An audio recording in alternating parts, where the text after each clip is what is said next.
All right, back at it again with another video.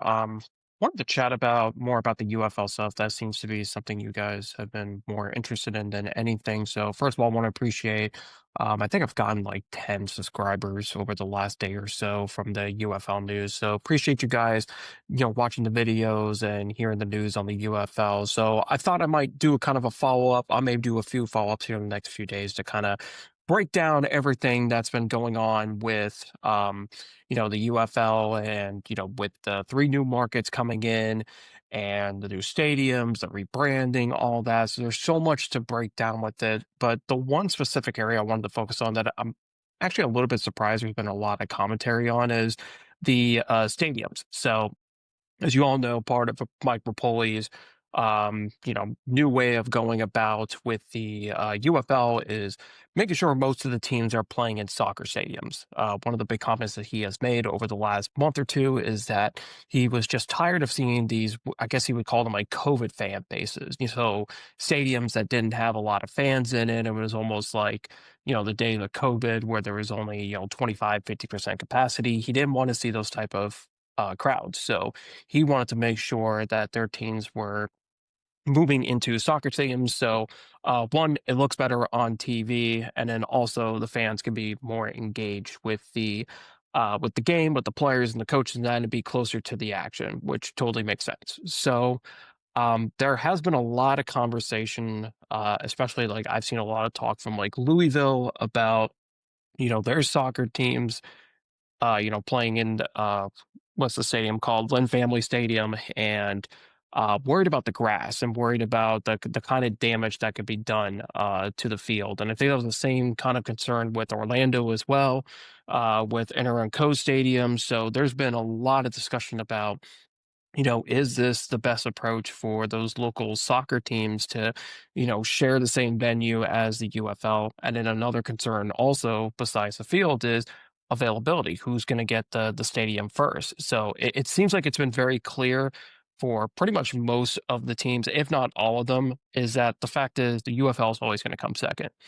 I think the only times where the UFL is going to take priority over anyone else is going to be in St. Louis and Birmingham, just because they're kind of the only teams that are in those stadiums now. So they're always going to get priority. For everyone else, they have to share it with a soccer team in some capacity. So it's going to be a bit of a challenge for them to, for the UFL to take priority because the soccer teams are always going to come first before them. So that's been a discussion on like, is this the right approach for the UFL to be okay with like sharing with a soccer team? And, part of the conversation last year was, I know Jerry Cardinal with Redbird Capital had like made comments about, the stadiums not being available for the playoffs. That was a big problem last year, was that you had places like Audi Field and Ford Field that were just not available for the playoffs if teams had made it that far. That was kind of a big concern, was that the UFL was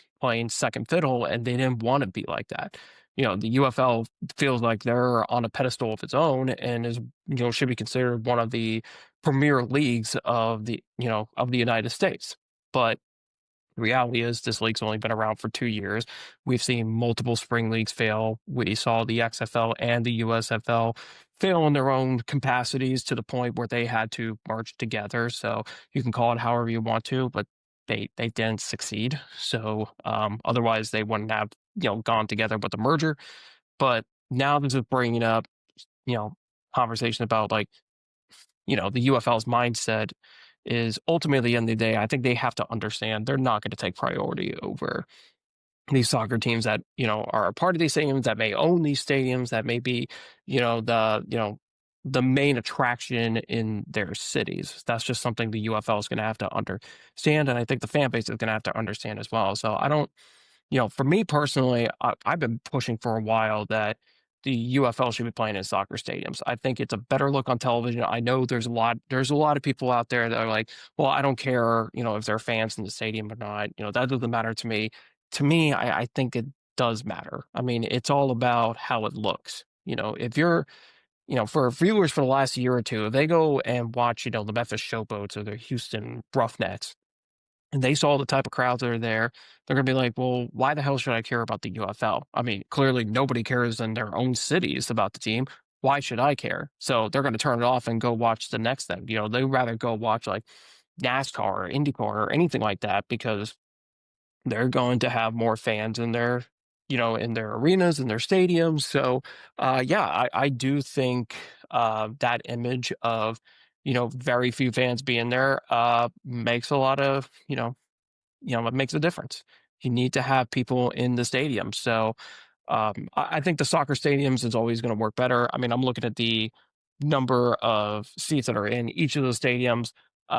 Pretty much most of them are between 15 to 25,000 outside of Protective Stadium in Birmingham is about 47,000. You got St. Louis's Dome, that's about 67,000.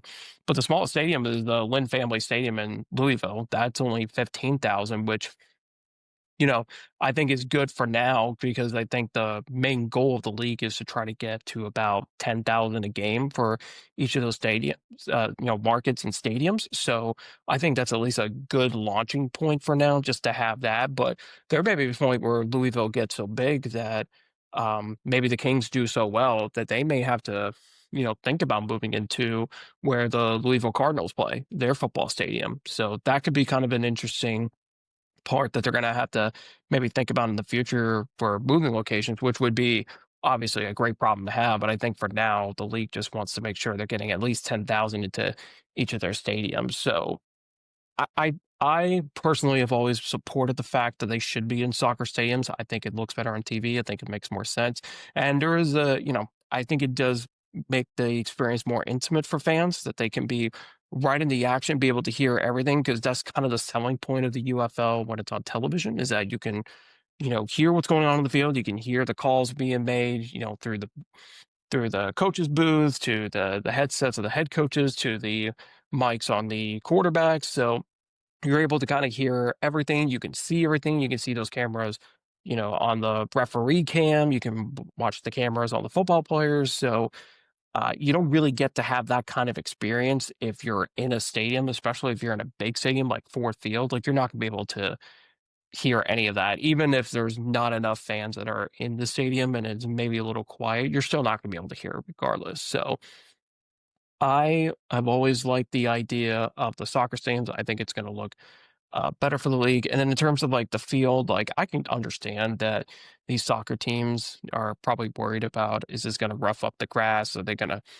have issues in the future that, if they need to play a game and they only have a few days to kind of fix it up before their team comes in, is that going to be a problem?